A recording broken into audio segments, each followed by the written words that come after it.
Am I on? Hello. I'm going to try something completely different. I think there are a lot of ideas that I share with what has just been presented. And rather than fill the space with more words, I think I'm going to try to demonstrate this sort of idea of diffusion, background, and these sort of mutual influences between internal and external forces. So let's see if I can get the monitor here.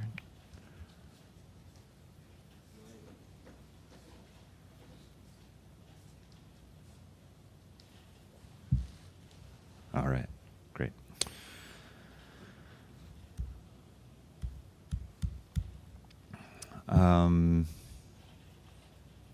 So to start, what is something, I'm putting this question to you, in your environment that is ubiquitous?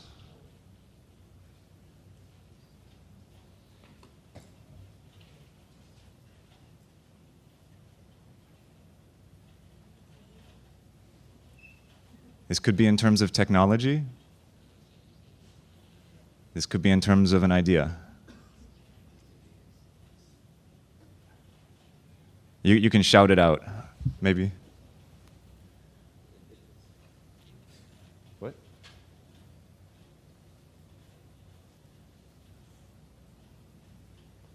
Okay, so I'm just going to say iPhone. iPhone. How many people have Androids? iPhone? Android. Okay, so maybe we just put smartphone. Smartphone.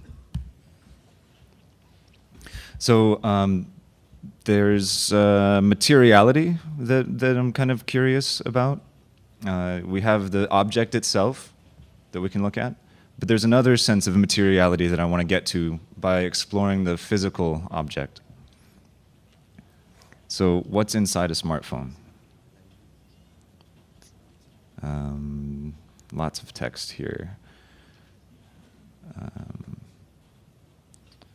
So maybe if we ask the oracle anatomy of the smartphone.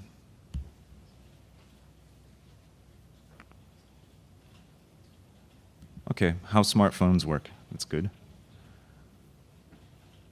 So there's software that runs on hardware, and the hardware consists of computer chips.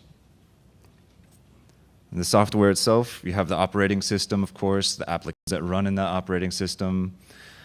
And in addition to the chips, you have other affordances, the buttons or the touch screen. You have the screen, it's the display itself. But then also memory, storage, and the camera, of course.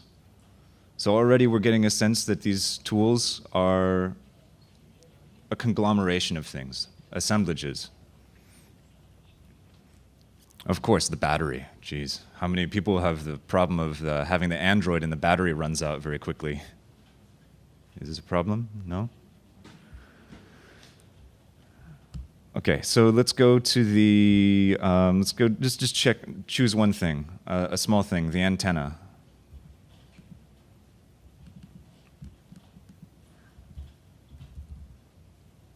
Antennas to hell. So just antenna from radio. So what is antenna? Is there a antenna, cell phone antenna?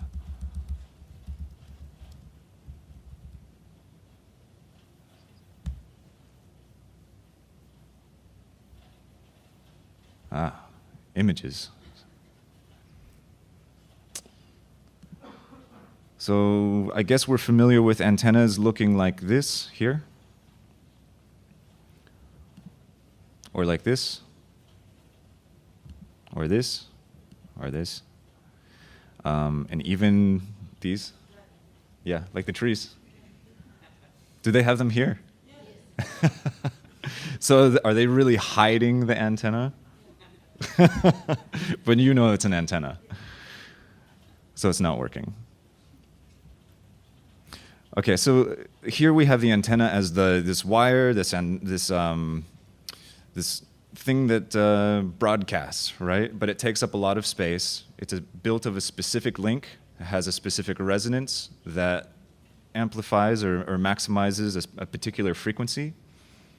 And that is the band that we transmit on. Now, there's a problem with the cell phone. You have this really long antenna, and before, they had it hanging off the body, and then they found a way of putting it inside. And now the technology has gotten to the point where it's so complicated. It's not just simply a wire of a specific length. It's been discovered that you can fold the antenna in a particular way. And what you get is something that looks like this. So these are fractal antennas. So already in something very simple, we have another sort of idea, a scientific idea, a mathematical idea, and now we can kind of go and ask the internet fractal antenna.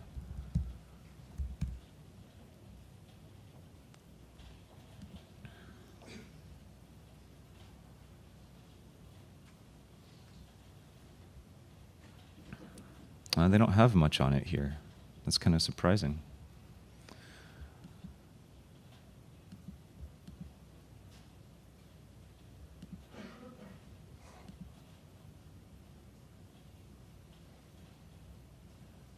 But then we can also ask about the fractal science.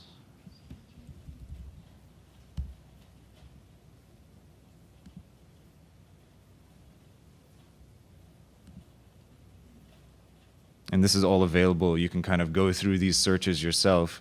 And it doesn't necessarily have to be the cell phone. It can be any sort of object. We don't have to take the antenna. We could also go and do this with the display. And if we do the display, we find that there's a pixel matrix. There's a lot of material science involved in these things just working the way they do. And when they function the way they're intended to, do we notice them? We tend to notice them most when they're not working, when they're failing us. While they're working, while they're functioning as intended, they sort of fade into the background.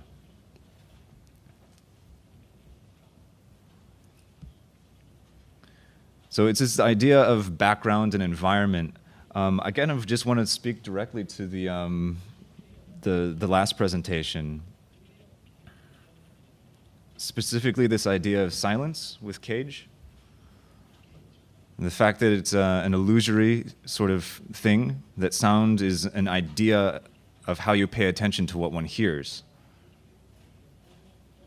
In fact, you're always hearing something. Your auditory nerve is always doing something. And if you don't have that, then there's a part in your brain that is associated with processing those signals. I can't, unless I haven't actually talked to somebody who is deaf, so I don't know whether or not they can experience or even give word or shape to what they have in place of sound. What does that neural activity do in the brain? Is it there at all? However, for those of us who can hear, we have this idea that listening is a conditioned act consisting of different modes, and music just happens to be one of them. There's an idea of allowing us to experience the sound of habitation with Cage's work, that by pulling away the expectation of music, we suddenly we experience the sounds of our own habitation of the space. Then there's also the idea that the concert environment is conditioning the way in which we listen, so that we don't even hear really the sounds of our own habitation as music. He's asking us to take a leap of faith in a way to make this connection.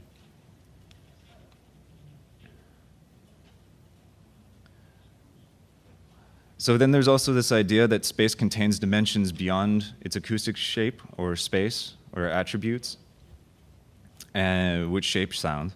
And it has the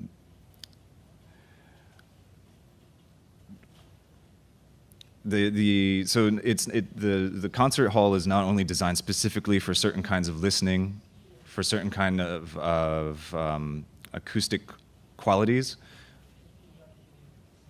but that it has been designed speaks to the fact that there are certain ideas of listening and certain ideal conditions for doing so. And so now I want to go to the Facebook pictures. So the question is, like, what does it mean that there are hundreds of billions and millions of images, not only on Facebook, but on Flickr, on Imager, or Picasa, all of these other social platforms? What are they doing there? They're evidencing our habitation of these spaces. And it's how we inhabit the virtual space. This is just how it manifests. So the character and behavior of these activities of habitation are shaped by the environment. And the environment happens to be the smartphone, the app running on it, the OS on which that operates. Then there's also the overall structure, the network structure that allows the internet to function, and the way in which the Facebook software operates. So these all contribute to the kinds of activities.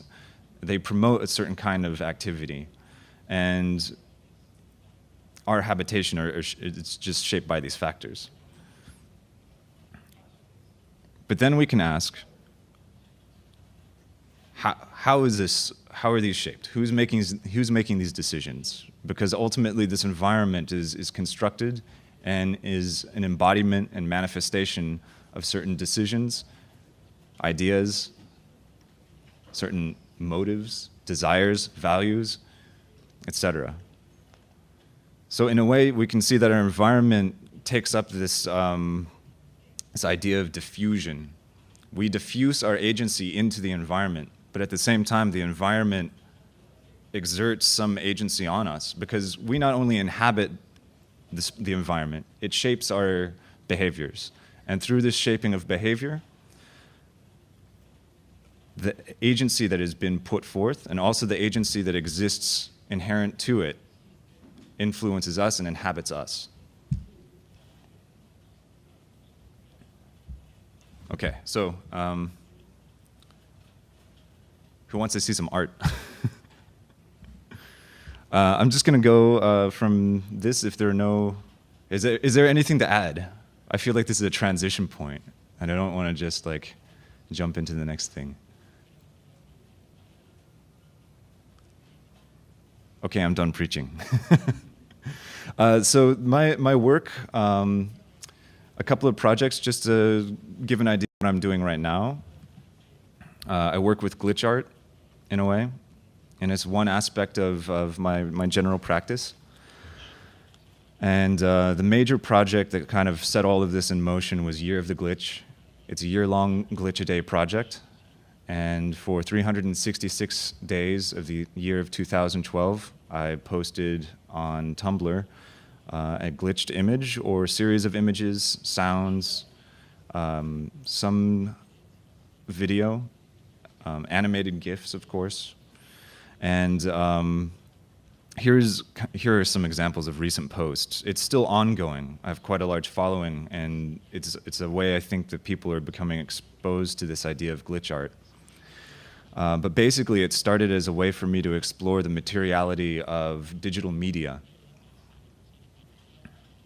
For those of you who took the workshop, you may be familiar with this already, but you have, in computing, you have on the base level, the physical hardware, of course, but on top of the hardware, you have the transistors, and the transistors are organized in a particular way that they are programmed with a state of on-off switches, or they are on-off switches, and they're programmed with a state of voltages that represent sequences of ons and offs. And this is the binary machine code. From that level, you can manipulate these zeros and ones and produce a different behavior.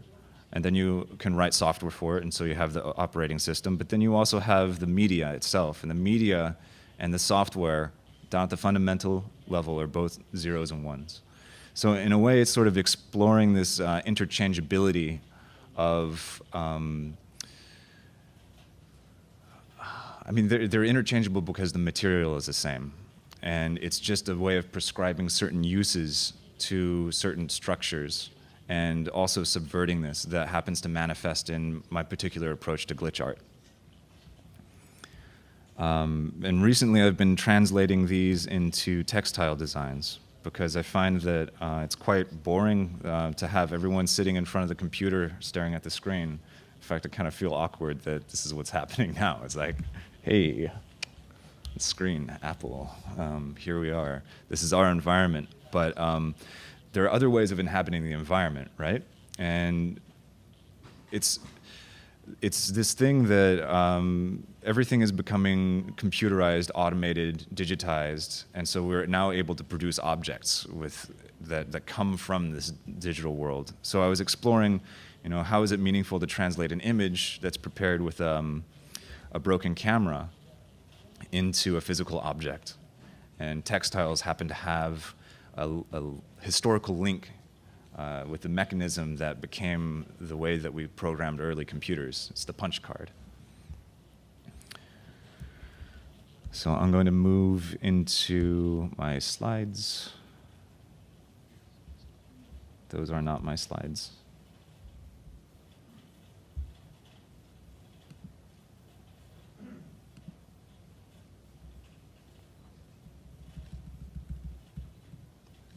Okay, so I started in digital art, I guess, with electronics, and I'm going to start with circuit bending. It's the art of the creative short circuit. You can basically think of the circuit as a fixed object, as like a particular tree that exists with the circuit existing at the end of the tree. It's the leaf. It's the final result of a whole bunch of pairing of possibilities. And you make a decision, and you go down one route, and one branch, and then the object. So the idea of circuit bending is to sort of look at this leaf on the tree, and then sort of extend it even further. So the circuit becomes organic. It grows and extends through human activity, of course, but that's what produced it in the first place. And the whole practice of circuit bending started with making sound and music, but can also be applied to making, or you can also apply these to video devices and any sort of other electronic device. And the range of sophistication can start from licking your fingers and touching the circuit and becoming a physical extension of it by taking a piece of wire and extending the circuit with that wire, and then putting a switch in between. And then maybe that switch is not a switch but a transistor, so an electrically controlled switch. And maybe you have a collection of transistors that also have a behavior that have been physically programmed or programmed otherwise, for instance, an Arduino. And you can continue building and extending and solidifying. And then once you have stopped, you can go back again and expand. So for me, circuit bending was a way into this idea of extended media or extended techniques for electronics and electronic media. And this doesn't encompass all that I do, but is a big part of what I do. So how to take that from circuit bending into larger installations? I use circuit bending to teach myself electronics. And I became interested in this idea of feedback. And feedback can be used as a metaphor for consciousness, in a way. And there is this idea in music of trying to create, do algorithmic compositions to create artificial intelligence and have intelligent computer-based accompaniment or other musicians to play with.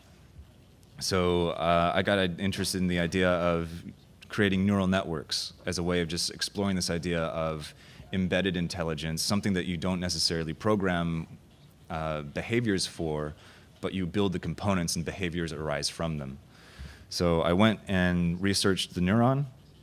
Here's an illustration of the physical cell itself.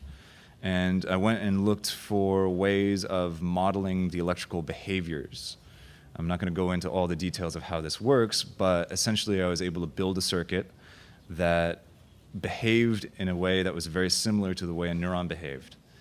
And then there was a problem of figuring out how to connect the neurons. And so I started with computer science and computer network models, or neural network models, and they're very, very simplistic and not at all as they exist in the real world, these neural networks. So I kind of gave up because I realized here's an illustration showing the interconnectivity of neurons in a worm. So this is a very simple brain, but it's very complex in the way it's connected. And I started thinking, so how do I grow brains like this? Well, I need an instruction set to explain how to grow. And then this is DNA, of course, which is a whole nother story. So I stopped there. Going back to feedback, this is a picture of Toshimaru Nakamura, famous for creating this practice of no input mixer. You take the output of the mixer and connect it to the input.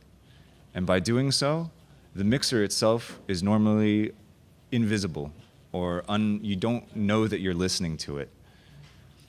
But this act makes the mixer all that you hear, essentially. So you're hearing the voice of the mixer, but it also becomes a sort of network in itself as you complicate things and add multiple feedback loops. So in a way, it's an analog brain. And so I started exploring this idea of interference patterns, which arise when you take two different feedback loops and sort of have them cross-modulate each other. And there's an interesting phenomenon when you pan sounds out and you have them clicking on opposite sides. You hear them distinctly, one click and then the other. If you move the time delay between them, you get motion from one side to the next. And if you make the time delay even shorter, you get a little pitch. So from the interference of, or the changing the time relationship between two signals, you can create, go from discrete sounds to motion to pitch. And I have a project video that I want to show of a performance where these ideas are explored physically through the sound and panning between two speakers, but also using light to visualize this. I think this is it.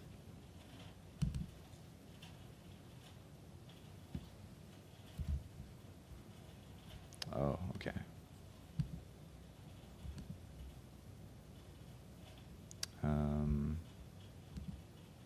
Help.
So in developing this work, it came from the neural network piece, and I just remembered I neglected to show that video, so very quickly.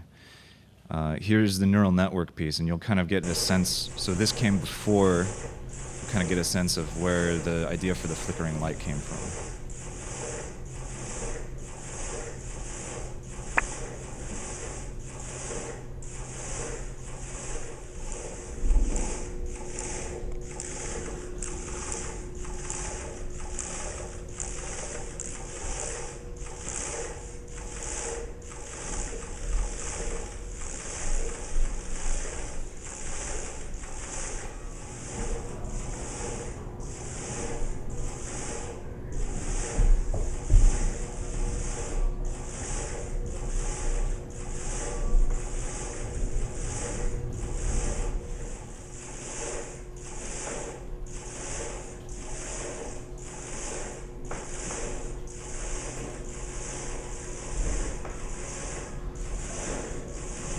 Okay, so that was the neural network piece.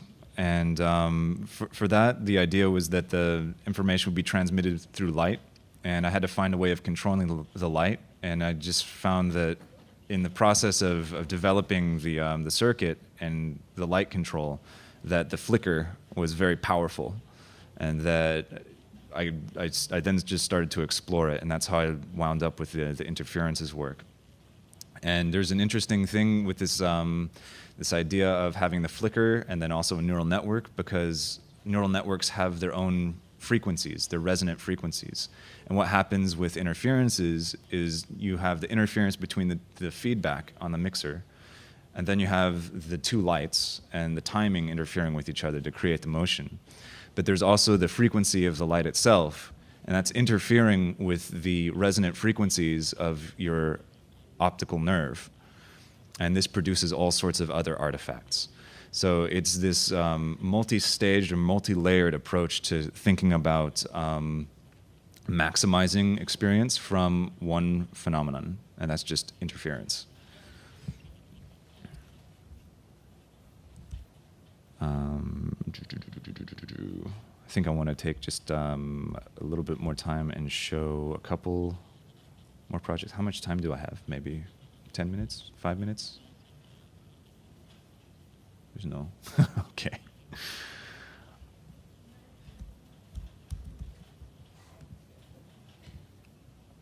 Okay, so here we have interference of light patterns. This is described by quantum mechanics in a way.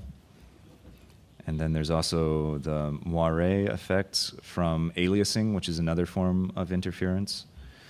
And then you have the collision of these subatomic particles, or cosmic radiation, basically screaming through the ether, through space, and interacting with something. And this impact is not so much a collision between physical objects, so much as it is these sorts of knots or tangles or waves of probability floating through space and interacting. So anyways, there's this fascination with the influence from very far and affecting things that are very terrestrial for us.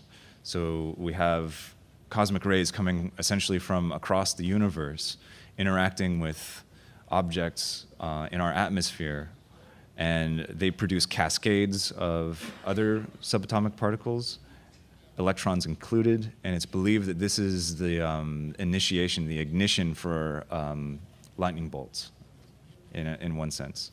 And also, I was reading that astronauts in space in orbit, when they close their eyes and sleep, they see these flashes. It's phosphine flashes. And it's theorized that they're caused by these sorts of interactions occurring either in the eye and then projecting electrons to the retina. On the retina itself, this is happening, or in the optical portion of the brain, in the occipital lobe. So for me, I was trying to explore this idea of media technologies collapsing that which is beyond our range for sensing and bringing it within our ability to sense. And so I created a piece where I translated radioactive activity into waves that moved throughout a sculpture in much the same way that they create phenomenon here. That is impact study.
Oh.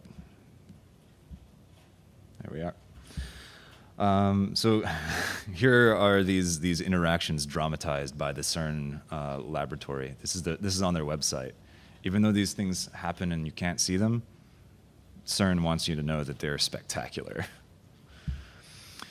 So part of the technology that I used to create that installation involved logic and very simple logic circuits.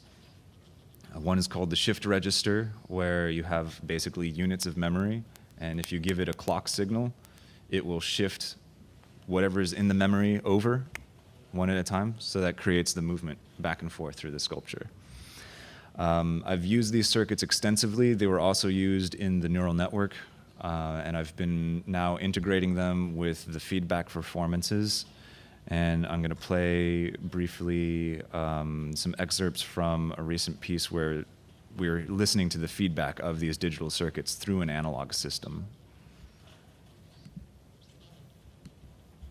And this piece is called Imminent Shift.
So now I find myself working a little bit more with circuits these days, which is refreshing after spending a year doing computer art.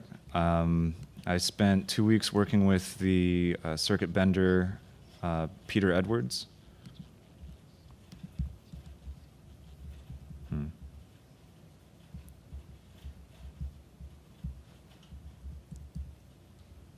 That's interesting. Okay. I think I'm missing some slides. We'll just do it this way.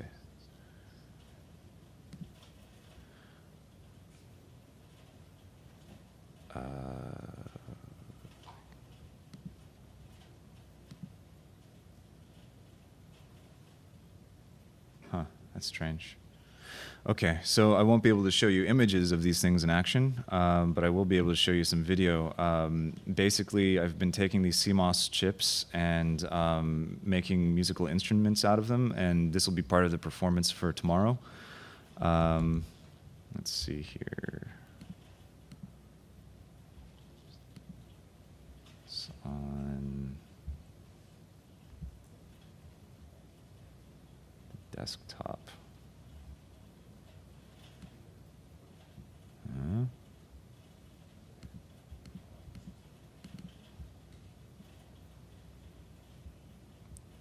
jeez.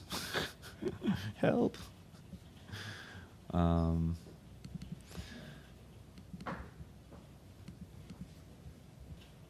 So I'm looking for the, like on the desktop there, I have the video folder, but it's like hidden.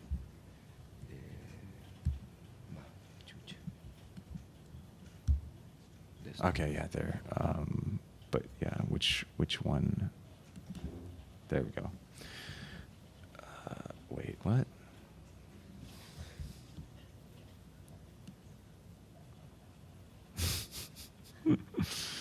The folder is gone.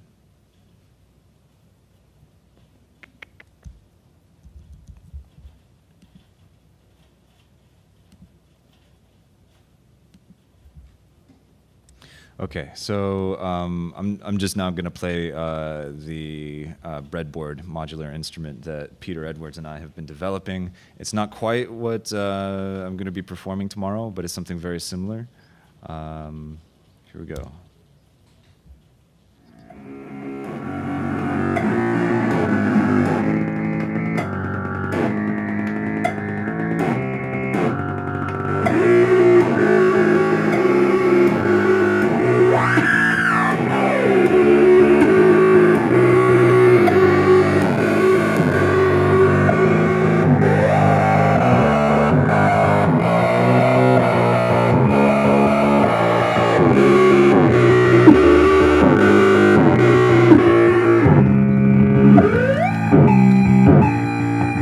So that's Peter.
right, so to explain a little bit, to connect the dots here, from circuit bending going into electronics design, the idea is to extend the circuit.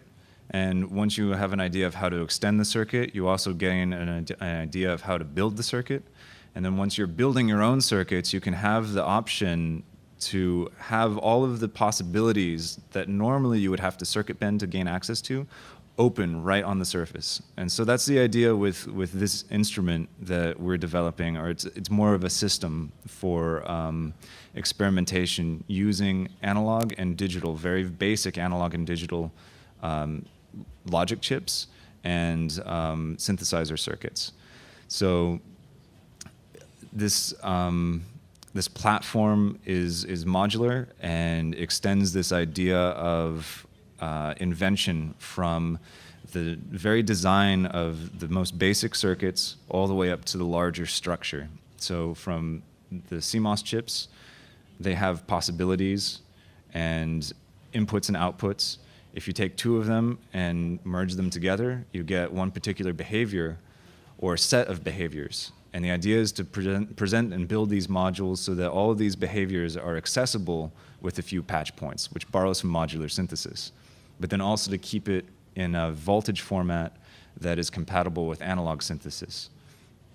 So right, this is taking those ideas of extension and extending affordances and kind of incorporating those into a structure or framework. So that, I guess, that's all that I have to show. Thank you.